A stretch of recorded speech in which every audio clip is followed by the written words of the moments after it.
Good morning or afternoon. This is POD number 11 on the board. What is the term for Supreme Appellate Circuit and Associate Judges in the state of Illinois? This was several questions on your quiz yesterday, and all of these questions are on your test. Your test is still Friday. We will be reviewing together, although I may not be 100% there. So, Supreme is 10, Appellate is 10, Circuit is 6, and Associate Judges are appointed for 4-year terms. After all those terms are over, they must run for retention. Okay, so today in class we're going to start going over Articles 7 through 14. They are a lot shorter than many of the things that we've done so far. So, if you could be looking over these things, these are guided notes. I'll be passing those back, and we'll get started. All right, so in class today we are going to finish Articles 7 and try to get through as many as we can today. You have a short homework assignment that takes the place of a quiz over Articles 7 through 14. And these are basically the newer style, and they're updated now for the new year because we just had an election, so some of these offices have changed. But this is what they call local government. The state constitution allows for the state of Illinois to divide itself in many different ways, and we'll be speaking specifically about Franklin County today. On your test, on your homework assignment that you'll take over Articles 7 through 14 and your big test, you'll need to know that there are 102 counties in the state of Illinois and that our county is Franklin. That is 2 of the 100 tests, or 2 of the 100 questions on the test. So 2 fairly easy ones. I don't have to have you located on a map, even though I know we had some issues trying to find ours there. If you can remember, we were C. And Marin Lake is a great marker to actually tell that this is Franklin County. And ours isn't exactly square right here. You can see it's kind of notched out. So as we're looking at 102 counties, our county is Franklin. They can have a boundary change in our county if both counties vote and if they need to change that for some reason. So we like to be able to take Benton out of Franklin County, but they're right there in the middle, so that's going to be tough. But they can occasionally move certain cities out of one county and into another. All that has to happen there, according to the state constitution, is that both counties agree on the move. Each county selects a governing board. We have 3 guys and local guys on our district. I believe we're in District 3 of the Franklin County governing board. So our county board officials are Mrs. Warren, our secretary's husband, Jack, Steve Leake, and as we're looking at the 3 different districts, we have District 1, District 2, District 3, so 9 members on the county board. Their job is the job of the county board is to make sure the county roads and county buildings in the county are kept up to date. So Danny Melvin, Steve Leake, and Jack Warren are our 3 members on the Franklin County Board. It says in the Constitution every state government has to select a governing board and outlying districts. So if you don't live in town, in city limits, raise your hand. So for all those people that did raise their hand, looked like a couple, couldn't tell, not there. We had several, if you have a pothole in front of your road, you don't call the mayor because he is out of his jurisdiction. He doesn't fix county roads. That would be the Franklin County Board. So that's actually online. It gives their address and their phone number if you need to call those people. There are some required officials that are required in every county. Every one of the 102 counties must have a sheriff. Don Jones is our sheriff in Franklin County. He's been on the job for several years now. I believe this is at least his second term in office. We have a county clerk. The clerk is Greg Woolard. This is his first term. He was just elected in the last election. The treasurer is the next job. John Gully may be sending your parents a check here in the near future, or you may have had to write a check to John Gully if you were so lucky, depending on property taxes. Those checks go every year to John Gully, our treasurer. They use the money in the county for upkeep and maintenance and everything else. The next guy we hope you don't know is Evan Owens. We said the other day he is our state's attorney, and Mr. Owens is another required official in the county. So 4 required officials: sheriff, clerk, treasurer, and state's attorney. In some cases, some of those jobs may be shared, although very rarely in very, very small counties. However, sheriff, clerk, treasurer, state's attorney. State's attorney is going to prosecute criminals, and the sheriff is going to arrest people. The next officials that we have in Franklin County are called optional officials. The coroner, who is Marty Leffler. Job of the coroner is kind of a scary job. He is supposed to go to and examine bodies. So it'd be kind of a scary job, but Marty Leffler is the guy that pronounces people dead in Franklin County. He can do autopsies and other stuff like that. This is not TV, so that does not happen all that often. But he is equipped to do that. The next job that's optional is the recorder. County clerk and recorder's office are kind of shared, although in bigger counties those jobs can be separate. The assessor is another optional position. We have what they call the auditor supervisor of assessments.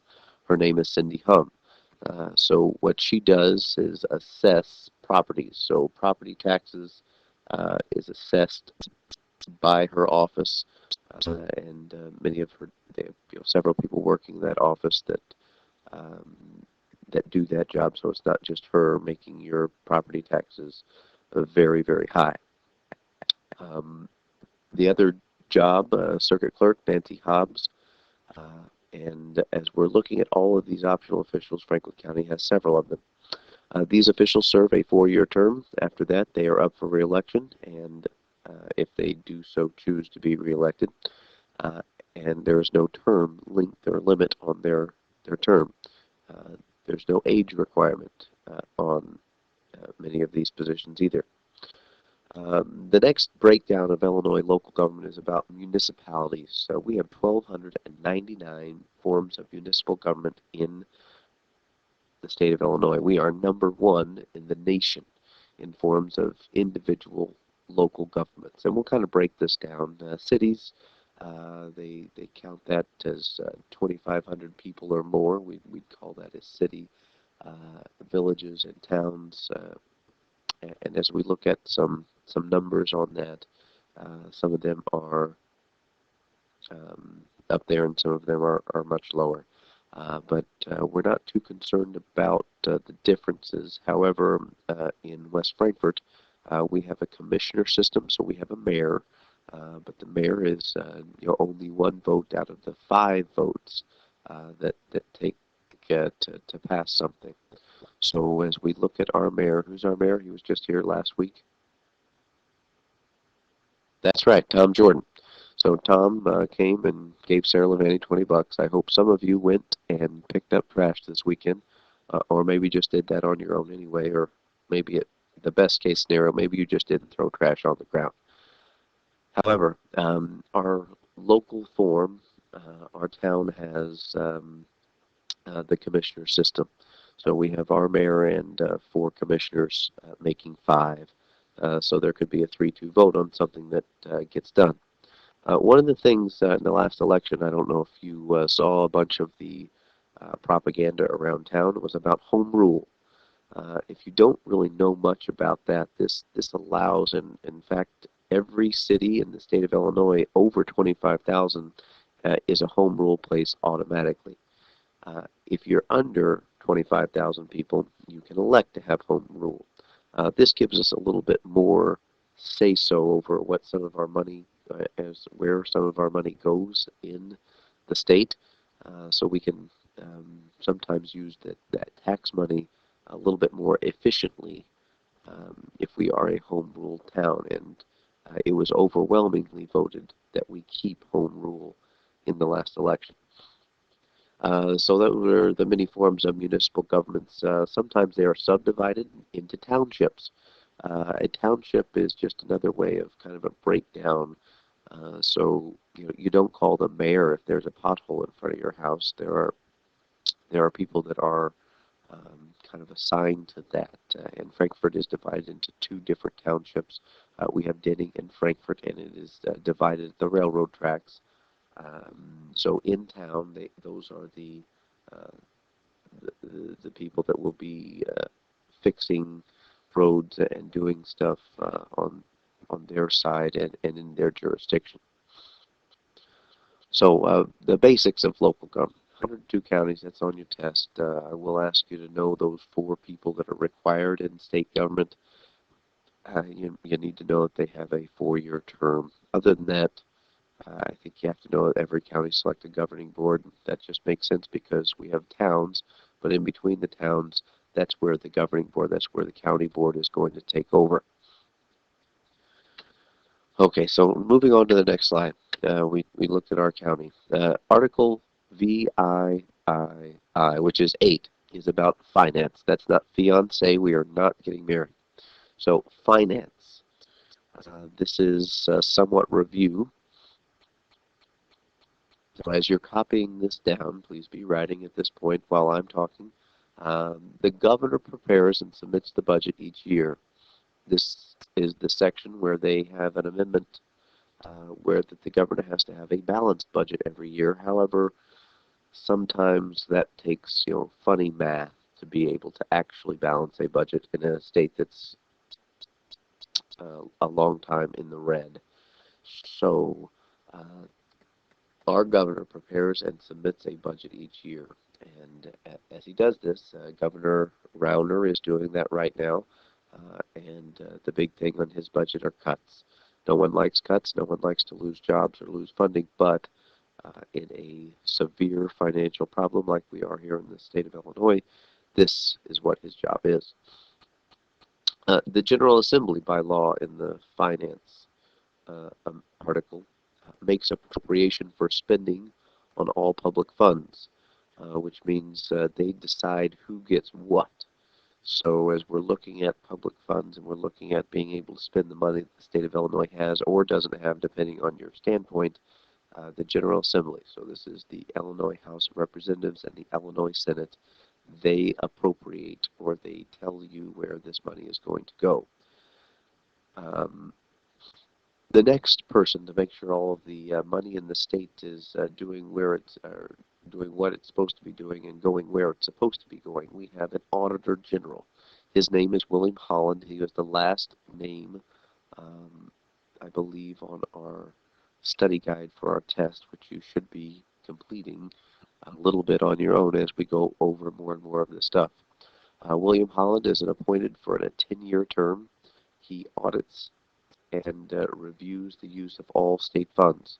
So if they give $5 million to Marion to build roads and bridges and such, and they can only account for $4 million of it, they're going to have to start looking through the books quite a bit more. And this is what William Holland enjoys doing.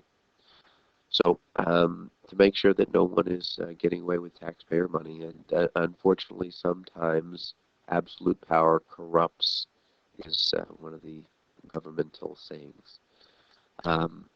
So it is important that we do have the Auditor General.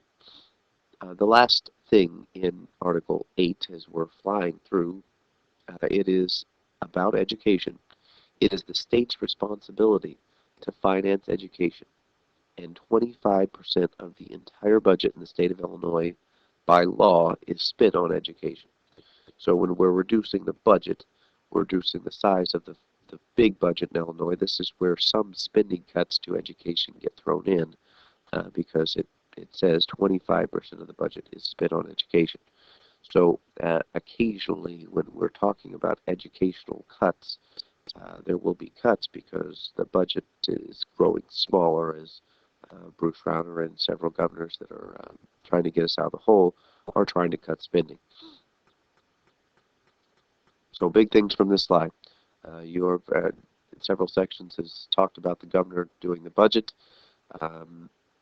We need to know the term of the Auditor General and his name, and you need to know that 25% of our budget is spent on education.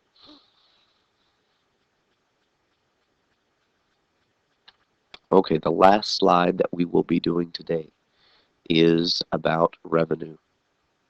So the General Assembly, by law, raises revenue. So they get to decide how we tax the people. And this is how they do it. There are two major sources, and all of you, whether you're 25 or 95 or 5 years old, everybody pays taxes. Some of you just don't realize it. Every time you go to a dollar store, it's not just $1, it's $1.08. All that there is sales tax on every dollar. Many of you don't pay income taxes as you do not have jobs. However, this is the ability of the state, or this gives the ability of the state to run its day-to-day operations by taxing. No one likes taxes. Everybody wishes that theirs would be lower, but they still want all of these state programs that are run by sales tax and income tax. Many of the taxes, and we have a special tax in the state, in Franklin County, and 1% of this goes to the schools. So for our building funds, this is where 1% of the sales tax money in Franklin County schools go. And every county gets a dividend of it, and they divide it up. Makes for a really nice chunk of change. The last article that we are going to be discussing today is Article 10, and this is education. So the state's responsibility to finance a public education system. So they have to come up with the money somehow. And how do they raise this money? That's right, taxes. So as they do spend a quarter of the state's huge budget on education, it's their responsibility. Very rarely do we get, but we do occasionally apply for government grants, federal grants. However, the state is individually financing public education. It is free through high school. So kindergarten through high school is free in the state of Illinois. So as it didn't cost you anything to come to school today, congratulations. This is a free service. This is a free lesson. However, as you know, you've got to pay a science fee every once in a while. There's a book rental. That kind of stuff you maybe have to deal with a little bit. However, there are some ways to get those things waived. So it is free through high school. Now you can elect to go to St. John's or other private schools. I know we have several students, I think, going to OLMC, Our Lady of Mount Carmel in Heron, and they also have the right to go to a free school, but they elect to go to a private school, so they also have to pay. The State Board of Education is the last item of business in Article 10, and will be the last thing that we do today. I'll be letting you work in with a partner on your study guide to start knocking out as much of that as you can. Members of the State Board of Education are selected regionally, and as we have our member,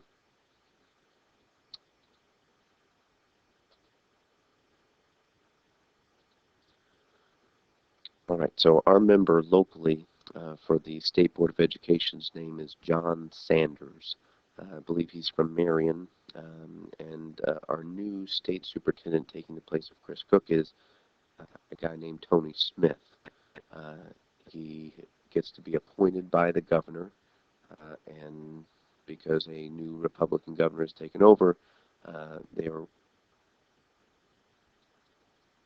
The Browner administration is appointing I guess, Republican-friendly state superintendent of education.